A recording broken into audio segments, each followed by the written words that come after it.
रात्री हे एक काम केलं तर स्वामी झोपेतच संकेत देतात. तुम्ही रोज रात्री झोपता, पण एक गोष्ट अशी आहे जी तुम्ही कधीच केली नसेल आणि तीच गोष्ट स्वामींना तुमच्या सगळ्यात जवळ घेऊन येते. कारण झोप ही फक्त विश्रांतीची वेळ नसते, ती एक अशी वेळ असते जेव्हा तुमचं मन शांत होतं आणि नेमकं याच शांत मनात स्वामी संकेत देतात. पण त्यासाठी झोपण्याआधी काही गोष्टी मनापासून केल्या पाहिजेत आणि आज मी तुम्हाला त्याच गोष्टी सांगणार आहे. शेवटपर्यंत नक्की ऐका, कारण यातला प्रत्येक मुद्दा तुमचं आयुष्य बदलू शकतो. स्वामी समर्थ हे अक्कलकोटचे महान सत्पुरुष आणि त्यांच्याबद्दल असं म्हणतात की जे आजही आपल्या भक्तांच्या सोबत असतात. फक्त आपल्याला त्याची जाणीव होण्यासाठी थोडी शांतता, थोडी श्रद्धा लागते आणि रात्रीची वेळ ही त्याच्यासाठी सगळ्यात योग्य वेळ असते. कारण दिवसभर आपलं मन कामात व्यस्त असतं, विचारांनी भरलेलं असतं, पण रात्री झोपण्याआधी जेव्हा आपण शांत होतो तेव्हा मन हलकं मोकळं होतं आणि तेव्हा स्वामींशी खरं नातं जुळतं. पहिली गोष्ट म्हणजे झोपण्यापूर्वी दिवसभरातल्या सगळ्या तक्रारी मनातून काढून टाका आणि दिवसभर कुणावर रागवता, कुणाबद्दल वाईट विचार करता आणि तेच विचार घेऊन झोपी जातो. पण असं केलं तर मन शांत होत नाही आणि अशांत मनात स्वामी येऊ शकत नाहीत. म्हणून झोपण्यापूर्वी मनातल्या मनात सगळ्यांना माफ करा, स्वतःलाही माफ करा आणि मगच झोपायला जा. हे एक साधं वाटणारं काम आहे, पण याचा परिणाम खूप मोठा असतो. कारण मन जेव्हा हलकं होतं तेव्हाच त्यात स्वामींचा प्रकाश शिरतो. दुसरी गोष्ट म्हणजे झोपण्यापूर्वी दिव्याखाली किंवा उशाजवळ स्वामींचा फोटो ठेवा आणि त्या फोटोकडे बघून मनापासून एकच वाक्य म्हणा, स्वामी माझ्या स्वप्नात या आणि मला योग्य मार्ग दाखवा. हे वाक्य मोठ्याने म्हणायची गरज नाही, मनातल्या मनात म्हटलं तरी चालतं, पण ते मनापासून असावं, दिखाव्यासाठी नाही. कारण स्वामींना शब्द नको असतात, त्यांना भाव हवा असतो आणि जो नाव मनापासून घेतो तो स्वामींपर्यंत पोहोचतो. तिसरी गोष्ट म्हणजे झोपण्यापूर्वी 10 मिनिटं शांत बसा आणि दीर्घ श्वास घ्या. डोळे बंद करून फक्त श्वासावर लक्ष द्या. यामुळे मन शांत होतं आणि विचारांचा गोंधळ कमी होतो. आपण जेव्हा सतत विचार करत राहतो तेव्हा मन एका जागी स्थिर राहू शकत नाही आणि स्थिर मनाला स्वामींचा संकेत समजणार नाही. म्हणून झोपण्याआधी हे 10 मिनिटं फार महत्त्वाची असतात.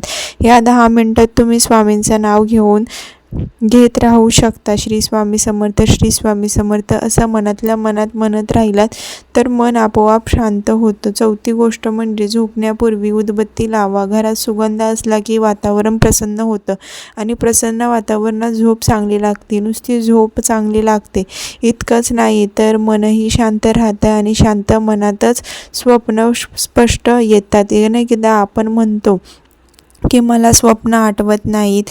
याचं एक कारण असं असतं की आपलं मन झोपताना शांत नसतं, ते धावपळीत असतं आणि अशा अवस्थेत झोपलो तर स्वप्न धूसर राहतात. पण जर मन शांत करून झोपलं तर स्वप्न स्पष्ट लक्षात राहतात आणि त्यातूनच स्वामींचे संकेत ओळखता येतात.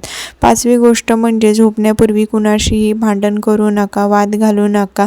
जर दिवसभरात कुणाशी वाद झाला असेल तर रात्री झोपण्यापूर्वी तो विषय मनातून काढून टाका. कारण रागाच्या भावनेत झोपलो तर मन अशांत राहतं आणि अशांत मनात स्वामींचा वावर होत नाही. स्वामींना शांती आवडते, प्रेम आवडतं आणि जो भक्त शांत मनाने त्यांची आठवण करतो त्यांच्याकडेच ते धावून येतात. सहावी गोष्ट म्हणजे झोपण्यापूर्वी एक छोटीशी प्रार्थना करा. स्वामी माझ्या आयुष्यातल्या अडचणी दूर करा, मला योग्य मार्ग दाखवा आणि माझ्या मनाला शांती द्या. ही प्रार्थना करताना डोळ्यात पाणी आलं तरी हरकत नाही, उलट तेच खरं भक्तीचं लक्षण असतं. जेव्हा मन भरून येतं तेव्हा स्वामींशी खरं नातं जुळतं आणि हीच प्रार्थना जर रोज केली तर हळूहळू तुम्हाला जाणवेल की तुमच्या आयुष्यातल्या समस्या आपोआप सुटायला लागल्या आहेत. सातवी गोष्ट म्हणजे झोपण्यापूर्वी कुणाचंही वाईट चिंतू नका. मनात कुणाबद्दल मत्सर असेल, कुणाबद्दल असेल काढून टाका आणि भावना मनातून काढून टाका. कारण जोपर्यंत मनात दुसऱ्याबद्दल वाईट भावना असते तोपर्यंत मन शुद्ध होत नाही आणि अशुद्ध मनात स्वामींचा वास होत नाही. स्वामींची कृपा त्यांच्यावरच होते ज्यांचं मन निर्मळ असतं. म्हणून झोपण्यापूर्वी मन निर्मळ करण्याचा प्रयत्न करा. आठवी गोष्ट म्हणजे झोपण्यापूर्वी स्वामींची एखादी आठवण मनात आणा. त्याच्या जीवनातल्या एखादा प्रसंग आठवा, त्यांनी भक्तासाठी केलेली मदत आठवा. यामुळे मनात श्रद्धा अजून घट्ट होते आणि श्रद्धा जितकी घट्ट तितका स्वामींशी संबंध जवळचा होतो.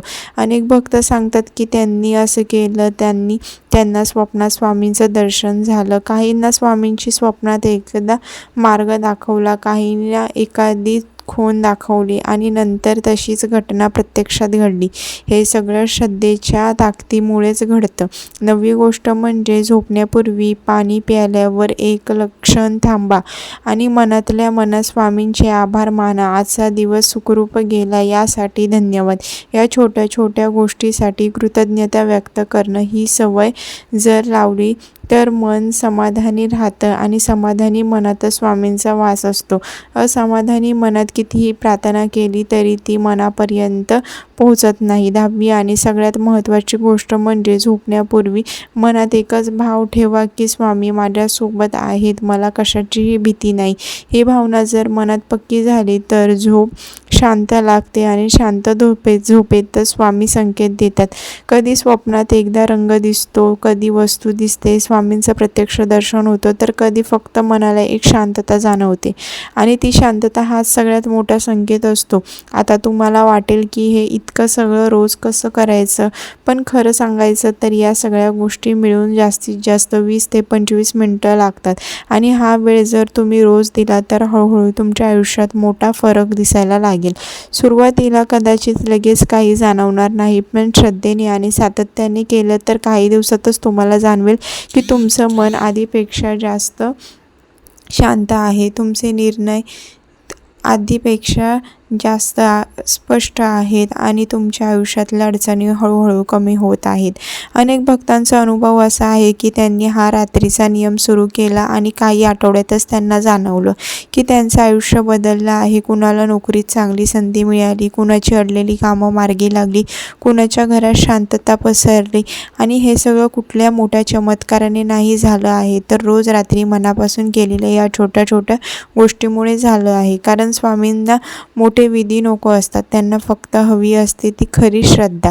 तुम्ही जर आजपासून हा नियम सुरू केलात तर बघा किती फरक पडतो. पहिल्या दिवशी कदाचित सवय नसल्यामुळे थोडं अवघड वाटेल, पण दुसऱ्या तिसऱ्या दिवसापासून तुम्हाला या शांततेची सवय होईल आणि मग झोपण्यापूर्वीची ही वेळ तुमच्या दिवसातली सगळ्यात आवडती वेळ बनेल. कारण याच वेळेत तुम्ही स्वतःशी आणि स्वामींशी खरा संवाद साधता. हे लक्षात ठेवा की स्वामी कुठेही लांब नाहीत, तेही तुमच्या जवळच असतात. फक्त आपण त्यांच्याकडे किती मनापासून बघतो यावर सगळं अवलंबून असतं. दिवसभर आपण सगळ्या जगाच्या गोंधळात हरवलेलो असतो, पण रात्री जेव्हा सगळं शांत होतं तेव्हा आपल्याला स्वतःचा आणि स्वामींचा खरा आवाज ऐकू येतो. म्हणून रात्रीची हे वेळ वाया घालवू नका, ती स्वामींसाठी आणि स्वतःसाठी द्या.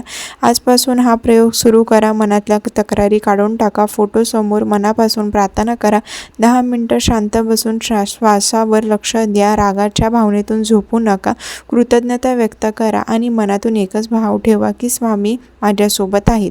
हे सगळं जर सातत्याने केलं तर तुम्हाला स्वतःला जाणवेल की तुमची झोप आधीपेक्षा शांत झाली आहे, तुमचं स्वप्न आधीपेक्षा स्पष्ट झाली आहेत आणि तुमच्या मनातला एक वेगळी शांतता मिळालेली आहे. हा व्हिडिओ आवडला असेल तर आपल्या जवळच्यांपर्यंत, नातेवाईकांपर्यंत नक्कीच शेअर करा आणि कमेंटमध्ये श्री स्वामी समर्थ, जय जय स्वामी समर्थ लिहायला विसरू नका. श्री स्वामी समर्थ.